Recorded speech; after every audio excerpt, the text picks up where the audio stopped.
Hey guys, Kirk here, and thank you for joining me on a new video on the channel. In this video is going to be part 2 of our water shader series. There's going to be many parts of it because we're going to be doing like lakes and oceans and all that good stuff. But for the reasons of the other series I'm doing, Build Worlds, we're going to create a river shader now. In the last video we set up our scene a bit like with the modelling tools, as you can see here with these planes in our river. I've edited them a little bit. I mean edited them, I mean like I've moved them about a little bit and just made them shape a little bit better. You're free to do that if you followed the last tutorial on setting our scene up, but no worries if not, but I've just changed them about a little bit. But yeah, in this episode I want to start creating our river shader by creating custom UVs and all this good stuff, and just animating our river in such a way where it's noticeable. Then in the video after that we'll probably start duplicating our logic and creating a mask, and then we'll see where we go from there. But yeah, like I say, in this video I just want to get the basic setup of showcasing how we're going to approach a river shader. Okay, so I'm going to open my content drawer, and in my content drawer we are going to right click, create a new folder, call this water shader. Right, so we're going to open the water shader folder, we'll create a new folder in here, call it river, and then we're going to open our river folder and create a new material, call this KM river master.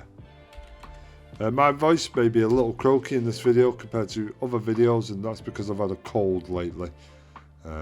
That's why there's been a delay in releasing this video.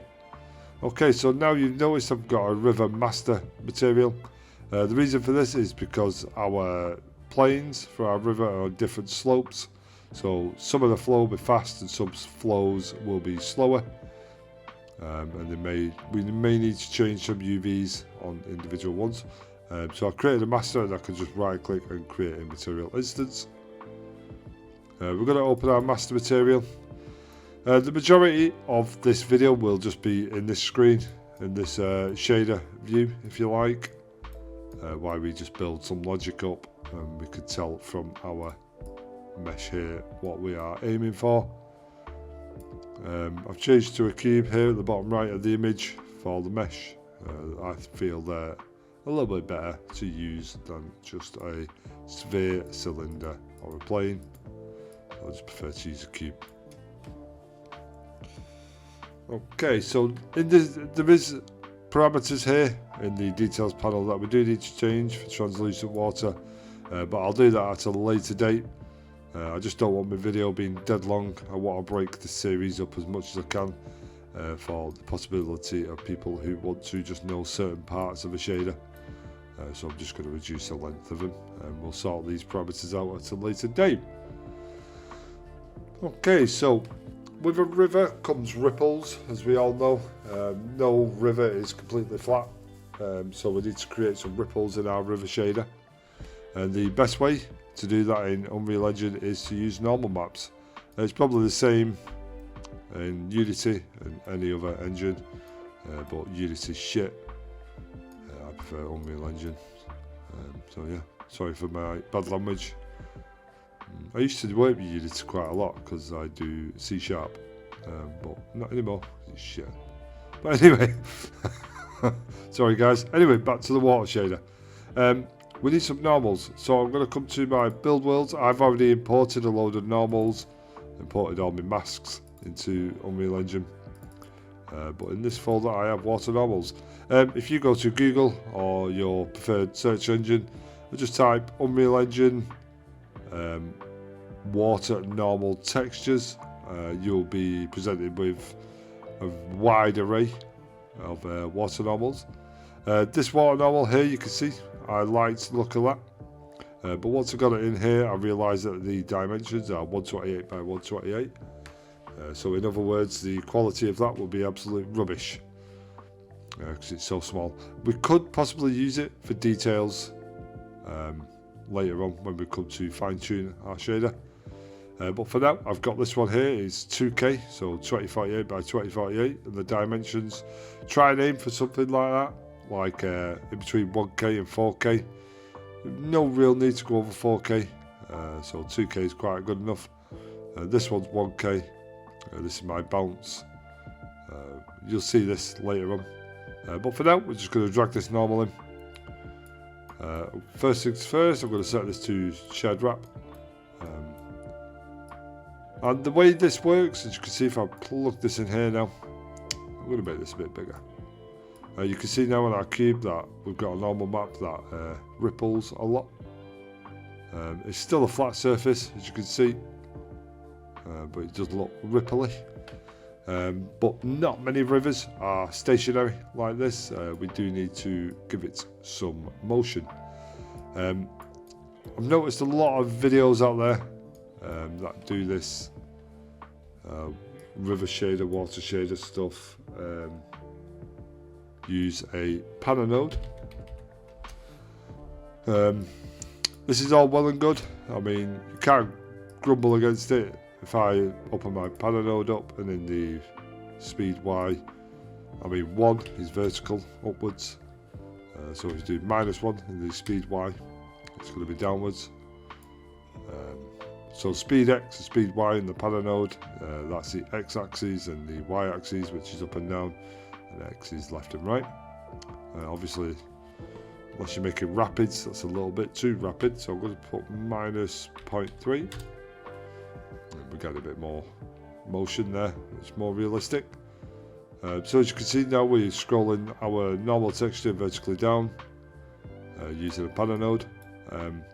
But I do like more control over the way this scrolls, if you like, the X and Y direction and the speed and the UVs and all that good stuff. So that's what we're going to prioritize in this video, is set up these UVs for our scrolling texture. So I'm going to remove our panel node. Obviously, to start, we want to hold U on the keyboard and left click, get a texture coordinate node. We're going to hold M on the keyboard, get a multiply. And then we could simply get a coordinate, put that in there, put it into our UVs. You'll see nothing shows, but if we put a 1 in our constant, then we're back to normal. But we need more control than that, so we're going to get a vector 2. What this vector 2 is going to do is put it black again. We don't want that. If I click on the vector 2, put 1 in there, and then 1 in there, in the red and green channel, you'll see it's back to normal. But I could scale this a little bit and make it look a little different, maybe make that a little bit bigger. And you'll see now we're getting a bit more detail for our UVs. So yeah, but we do need to animate this as well. So I'm going to duplicate these. I'll just duplicate the multiply, or you can hold M on the keyboard. What I want is to right click, get a time node, and this just uses the time of the engine, Unreal Engine. It's just a standard time basically. If I get a constant 1 vector in here, we'll put this, hold A on the keyboard, get an add node, just add these two together, like so. Throw that into the UVs. You'll see we've got our, let me reset these because they're making me a bit weird.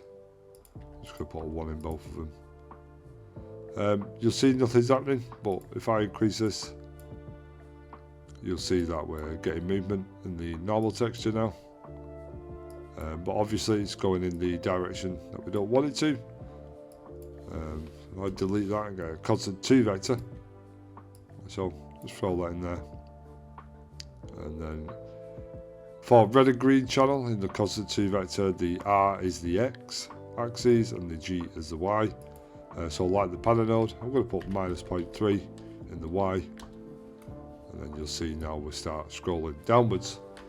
And that's basic logic for a panel node. That's just basically how the panel node works. But we do get more control now over our direction with this one, our UVs with this one, and our speed and direction. Although I want to give us more optimization, more control if you like. So I'm going to swap these out. Right, so put that into there. For this, I can just put a -1 now. It will be dead fast, but it won't be after I make this change. So we want to add a multiply node. Right, so put this time into the multiply. I'll put a scale parameter here, just call it speed. Right, so put it in there, and then put that into the B slot of the multiply for our direction. As you can see, it's not moving. That's because there's no value in speed. So just increase this a little bit. Now you'll see we have full control over our speed to wherever we want it to be. So if I come to my directional node, you'll see it's vertical down, but you can slightly offset that with the x-axis. If I minus it a bit, you'll see that we start scrolling to one side, like so. And if I go above 0, you'll see we start scrolling the other way.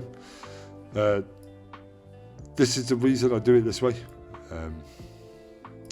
It's just surely because I can control the speed in here of how fast I want the flow to go. And I could control the direction with the x-axis whilst keeping it vertically downwards with a -1. If I do that, I could just set this to 1 right now for once, and it'll just be vertically down. Oh, no, it won't. Not a 1, a 0, sorry, my mistake. And it'll just go back to vertically down. If you expose this, like we are going to for the y-axis, which is the green channel, if you increase this, or decrease it, sorry, it will change the speed. So if I put this at -0.5, you'll see the speed is that. But if I increase this, the speed will go up quicker and quicker. But if I put this to 0.5, just keep your eye on the speed of this normal. If I change the y-axis of this vector 2, say I increase the minus, you'll notice the scrolling texture gets quicker. So it's always a good idea to just leave that at -1, and then you'll have full control of your speed just with the speed parameter here, like so. I'll set that to a 0.2 for now. Okay, so as you can see, we've got a little bit more control over what we're doing with this scrolling normal texture, but we do need more control. I don't want to have to come in here every time and expose these. You could come in here and right click and convert to parameter. It's always useful, you can do it if you want. Obviously it's just an RGB, so if I just plug that in there, I'll get rid of the error, and nothing's happening because I'm using the red channel and there's 0 on the red channel. But if I drag off the green channel where there's -1, you'll see I got that scroll back. But we're not going to do it with this vector 4. What I am going to do is append it. So if I drag off the multiply, I just type append, get an append vector in here. We'll drag off the A, so it's scalar parameter. Well, scalar parameter, and we could call this normal direction X, like so. Do that. I'm going to duplicate this as well. I'm just going to change the X on the end of the duplicated parameter to a Y, so we can individualize which parameters we're changing. As you can see, we're not moving again. If I set the Y direction to -1 again, you'll see that we're back to normal. And doing it this way gives us more control over our direction. I can come back in here and do this and still change the direction as I see fit, which is great. You could, like we got the vector 4 out before and we converted to parameter, you could come in the vector 4 here and like, oh wait there, give them names in here and you'll see we get some names on our vector 4. We could still use them. The reason I prefer to do it this way is because in our vector 4 parameter you can set your defaults here, like if I do 1 and 1 here, you can set these defaults, but you don't have full control over the max and minimum of these defaults. So I prefer to just use scalar parameters with append nodes, and in here we could set like on the x-axis, if I put that to 0, what I'm going to do, I'm going to put 0.1, 2, 3, 4, 5 zeros and a 1. I'm going to actually copy that because we'll use it again. I am just going to set this to a 1. Now, just let me think. Okay, I thought. For the default value, my mistake guys, I'm going to put a 0. And in the slider min, I'm going to put -1. The reason I've done that is so I can just change this to minus, get that direction. As you can see, it's now scrolling over to the right. If I plus it, it's scrolling over to the left. So we'll set the default of 0. And to save changing all this crap, we could just come in here, duplicate this, and just change that to a Y. So we could delete this one. Just throw that in there. And now we have that ability to change that here as well. And we've set it so we can't go below -1 to make it even faster. We'd have to change that with the speed here. While we're in the speed, I'm going to change that. I'm going to default this to +2 and then Control and V. Oh no. Control and V. No. I'll have to do it again. 0.1, 2, 3, 4, 5, 1. And that's my minimum. And the maximum I'm going to give 2. You know, so argument's sake. And then I can scroll this right up. Obviously, that's pretty crazy speed for a normal. Okay. Right, moving on. We've got our normal direction and our normal direction for X and Y. I want the same controls for this vector too. So if we duplicate the append, roll that into that multiplier there. No, I'm not. Just going to drag off the A, scalar parameter. Again, I'm going to call this normal UV's X, like so. Okay, and duplicate that, and obviously just change the X to a Y, like so. Roll that in the B. As you can see now, we've got like a rave, flickering lights. That's because there's no numbers in here. So if I set this to a default of 1, default of 1 in the Y, and we're back to normal. That speed's quite high, isn't it? Let's lower that back down to 0.3, like so. Okay, so our UVs, do we want this to be bigger? I mean, there will be a point, I reckon, where we do need to change this. Default, I'm going to default it at 1, a minimum. Oh god. 0.1, 2, 3, 4, 5, 1. And I'm going to set the maximum to 5. Give our artist a lot of breathing space. Default of 1, 0.1, 2, 3, 4, 5, 1, and 5. Okay. You probably won't ever need to change this to a 5, to be honest, but you may need to, so it's always good to have the control there. So, I'm going to throw this up here. Got our speed vector here. Just tidying up a little bit here, guys. Like so. Throw this right up here. Like so.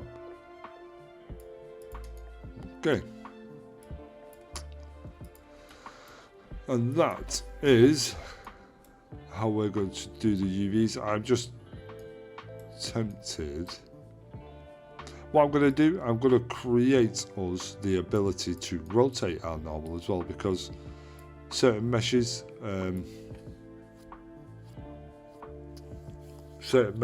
have a certain direction. So if you throw this material onto a mesh and it's going off in a funny direction, which you probably will do when we get into our mesh here, you could rotate it.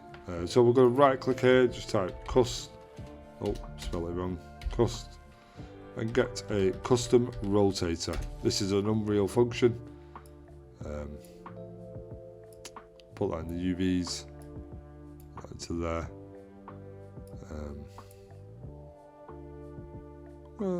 Right click on the rotation angle, right click and promote to parameter. I'm going to get rid of these at the end. Just keeping it there to notify our artist that this is on a range of 0 to 1. We could probably set that now. 0.12345, 0.12345, 1 and 1. There you go. Now our artist cannot go over 1 or below 0. Okay, so the problem I'm having now, guys, is I forgot how to do this. I think it's a divide. Put that divide in there.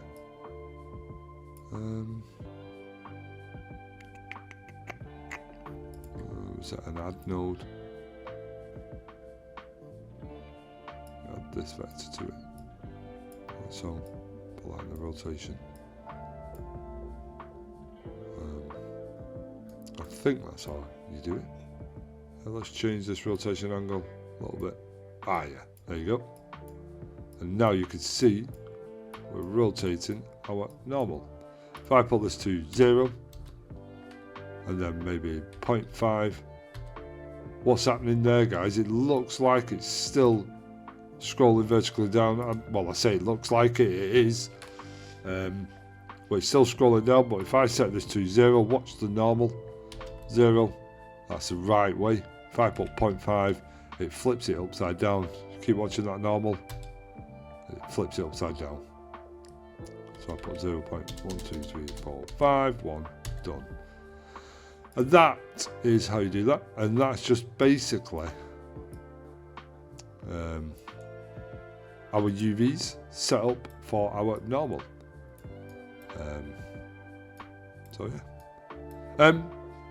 So yeah, as you can see now, our normals are right. They're scrolling the right way. We can change our UVs for our actual normal texture. We can change our direction, and we can change the speed all independently, rather than using a panel node where you are limited to the speed X and speed Y. I mean, you could simply plug the time into there and do the append node, but then you would need multiple of these, and yeah, it's just my preferred workflow. You could probably do it with the panel node, but with this you've got much more control over your UVs, direction, speed and rotation. So yeah, I think Quixel used a similar setup for their rotation and scales. But yeah, that's it. Obviously on this cube here you've seen that we've not got much in the way of river looking motion, but we can sort that out. What I need to do quickly is just rename these, because we're just going to duplicate all this like so. So we do need to rename them. So what I'm going to do for this, I'm just going to put N1 dash. Yeah. Do that, and then in the group, I'm just going to put N1. Like so. Like that. Okay, so what I'm going to do, I'm going to speed the video up really quick and just go through all of these. I'm going to name all of these with an N1 and then all of these will be at N2, because if they're all N1, then they will just change the same and you'll not see any effect. So I'll be back in a sec.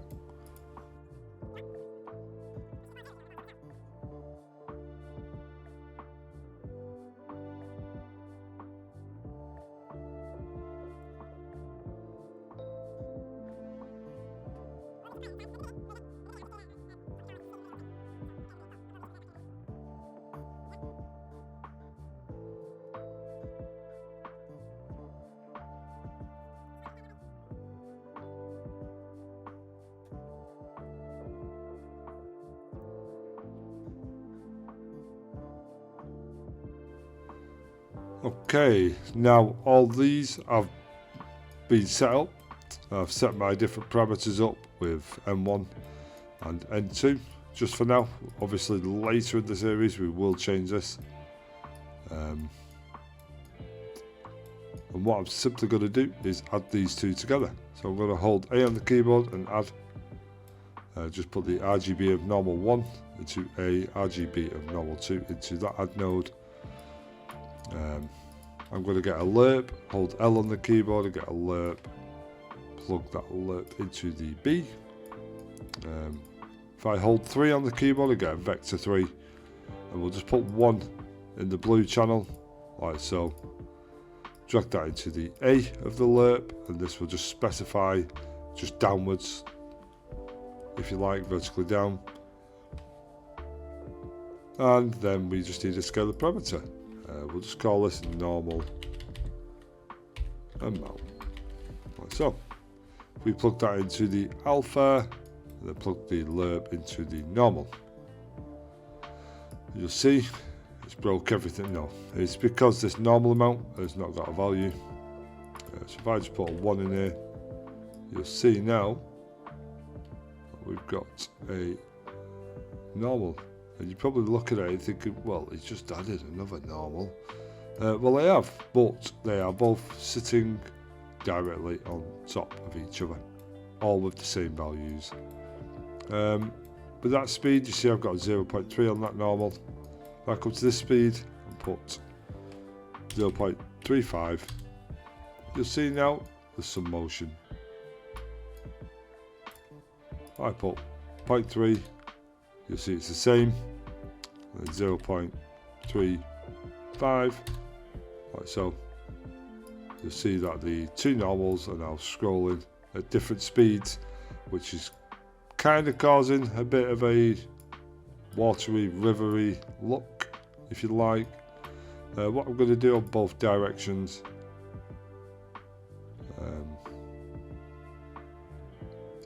what shall I do on both directions? I shall change the default, slow that down a little bit. There you go, look at that now.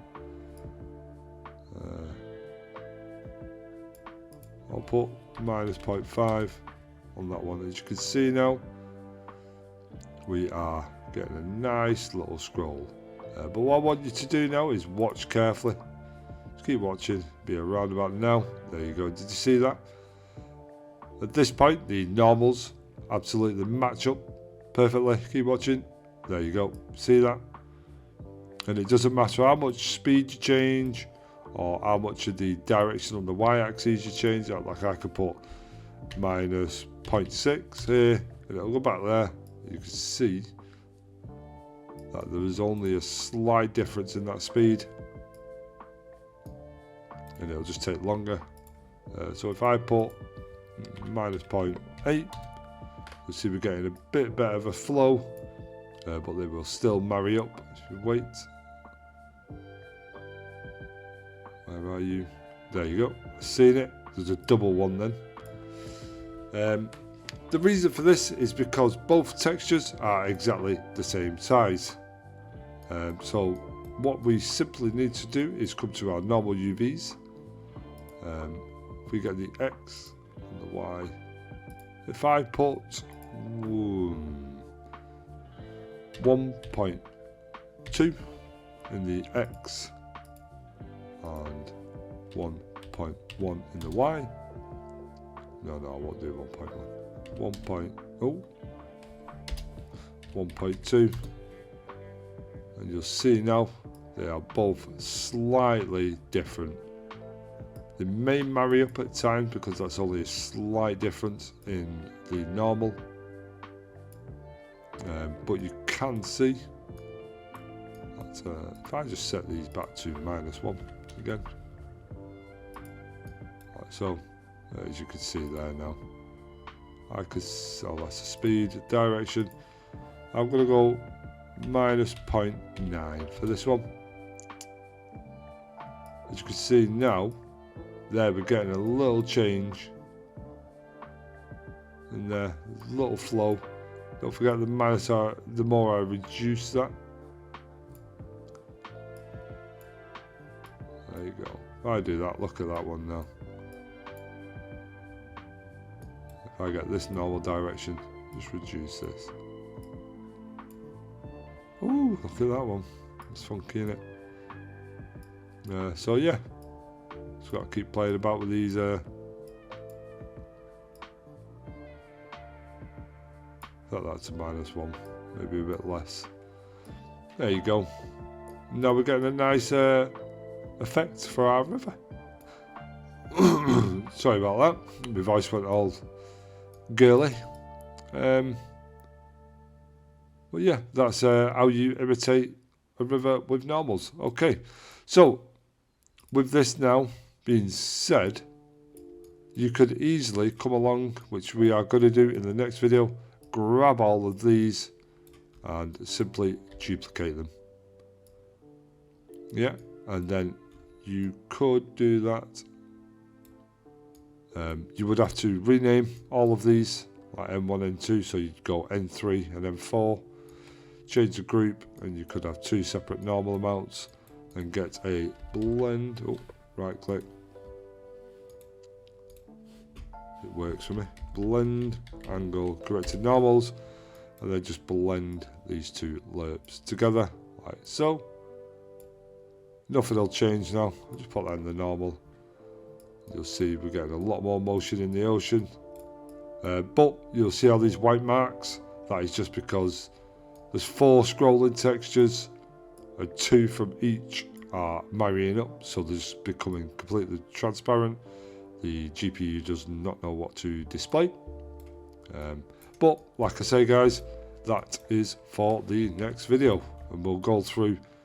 We may even use a lerp yet, and then create a mask for our lerp. But yeah, and that's it. And that's how you create scrolling normals to imitate water.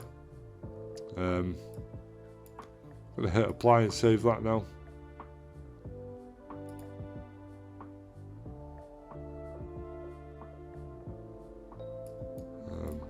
So yeah, but that's the basics of setting up a scrolling normal for a river shader. There's quite a few videos to come. I just don't want to make these videos really long. So yeah, hopefully you found this informative. If you did, then hit subscribe, the bell, the like button, and all that helpful stuff. And I'll see you in the next video. Bye.